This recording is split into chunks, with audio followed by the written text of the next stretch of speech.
visit, chasing down numerous leads.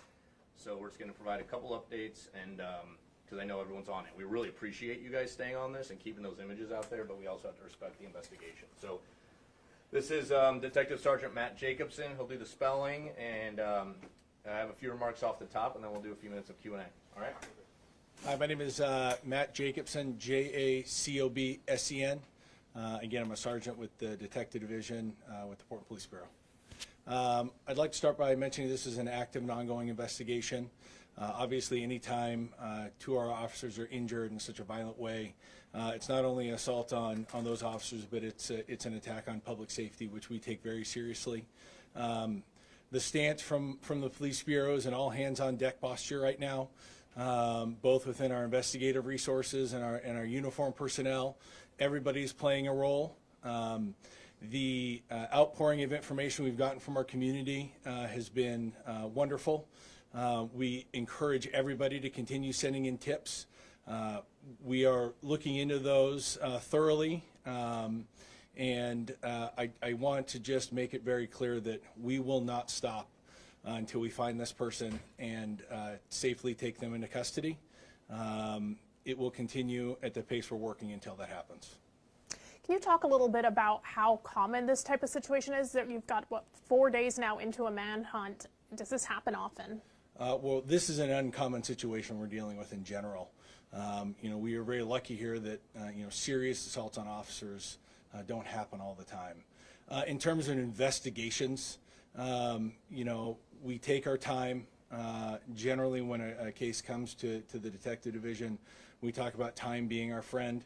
Obviously, in this case, we have great imperative to find this person, but in terms of it being 4 days, it is not an anomaly in terms of your day-to-day investigation. I say that all obviously having said, we have great concern for finding this person, and obviously we would like to have them in custody right now.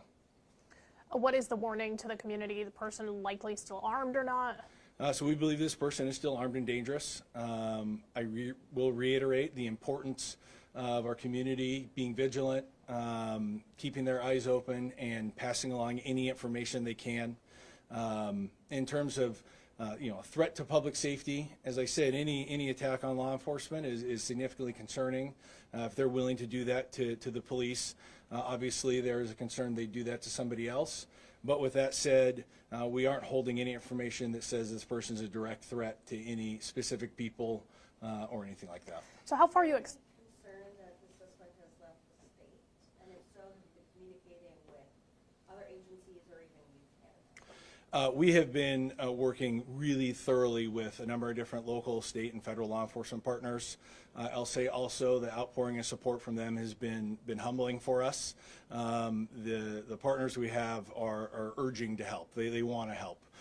So yes, we have been working with folks from every level of law enforcement.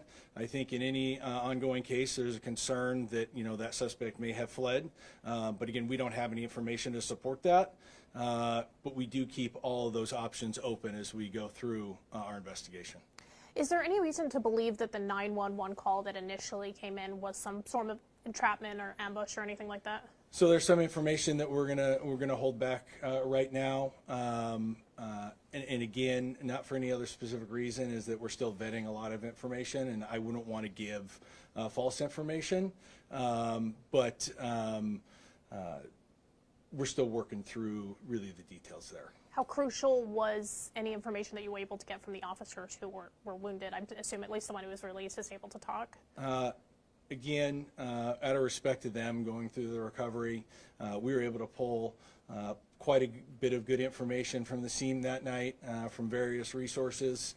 Obviously, in any case, the witnesses, the victims, the people that were there and have firsthand knowledge are wonderfully important, paramount of importance.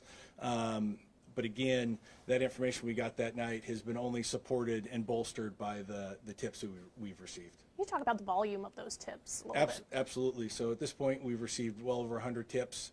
I will say, as part of that workload, we talked about our posture of all hands. Every one of those tips is assigned to an investigator to be vetted, worked, and either ruled in, ruled out. So that work is voluminous, but is incredibly important to building the picture and working through finding this person. When you say all hands on deck, what does that look like for your overtime right now? Or you have a lot of people on overtime with a case like this? In terms of specifically working on overtime, I don't have those numbers, and I really couldn't speak to it. I will say that the Bureau has been unbelievably willing to, put aside their own personal needs to put time towards this. How are your families doing? I think, that's an interesting question. I think our first thoughts go to the families of our injured officers. There's no doubt a concern from every law enforcement family when something like this happens. It really makes what we do real. Our officers in uniform are putting on a badge, going out to serve the community, knowing the risks that they're taking. This is a reminder of what those risks are. I know every family member, mother, father, child, spouse, feels that also. But we're really lucky that in a case like this, it can bring us together as a family and bring the Bureau together as a family. Were you? Yeah, a couple more, because I gotta get Matt back upstairs. We spoke to some folks that were working or living in that neighborhood that all this happened, witnessed what happened, and saw the officers speak to the suspect for a little while before the shooting happened. And so they've come on camera to tell us about that. Can you explain a little bit about what they were discussing before the shooting happened? Right, so the initial interaction had to do with that initial call for service that our officers were responding to. In terms of the specific content of that, it's not something we're able to share right now. Again, trying to protect that investigative integrity. If we could share, obviously I would love to, and we'll be able to hopefully share that when we're able. Can you confirm? Officer that was in the hospital, still any update on their condition currently? I'm going to pass that to our PIO. The last I heard, I don't have the updated information, so I wouldn't want to speak and give you bad info. Anyone, one more question? Yeah, the first call, that was just the two officers who were injured, right? No other patrol vehicles had responded to that one incident?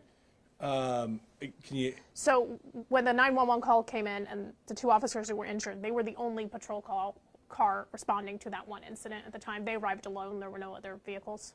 I'm not 100% sure. I guess I don't know what you're asking. Yeah. Let's not get into that. I'm not trying to be. I just don't know what you're asking. No, I guess I'm just kind of wondering on the timeline. So if they were there alone, how long did it take for the next patrol vehicle to come and respond? The dynamics of the event were pretty rapidly and quickly unfolding. I don't think I could speak to that in a way that would properly answer it, so I'll just kind of pass that on. Mike, are you able to talk about the condition? Yeah, I want to give a few updates. So first of all, we told you that the one officer was released earlier this week. The second officer is still in the hospital and in stable condition. As far as tips go, we have now received approximately 180 tips. 150 of those are really solid, actionable tips. So again, many thanks to our community for that. And I just talked with a detective in the back of the room, and I just want to, I appreciate where Detective Sergeant Jacobson was going, but I want to make sure that the correct information is out there in the sense of we do not consider this an ambush. Like the 911 call, we have no reason to believe was luring us into the area. So please do not let anyone think that is the case. We were responding to what we believe to be a very legit 911 call of a threat with a weapon, and then this is when the individual shot our two officers. So that is all we have. Really appreciate everyone's time. Mike, just real quickly, when you say stable condition, I mean, that can be a really general statement. Is this injuries that are going to affect them long term at this point? I don't want to get into that at this point. I will tell you we have every expectation that this officer will survive. Okay. That is what we're saying right now. Sorry, just stable, that we're not using it, it's not technically conditioned. I know. Better descriptor you could kind of give us to be able to explain I will work to get that. I don't have that off the top of my head. I think the main thing for you all to know is that we have every expectation in the world that this officer will survive, and we are incredibly grateful for that. That's all we have today. Thank you. Thanks for making the time. Thanks, guys. I'll catch you back upstairs. Yeah, like, are you guys all off? I am Everyone's off? My mic's off. Okay, yeah, I know, like, the word ambush is very interesting, so I just want to make sure, like, no one thought that we were, like, lured into this situation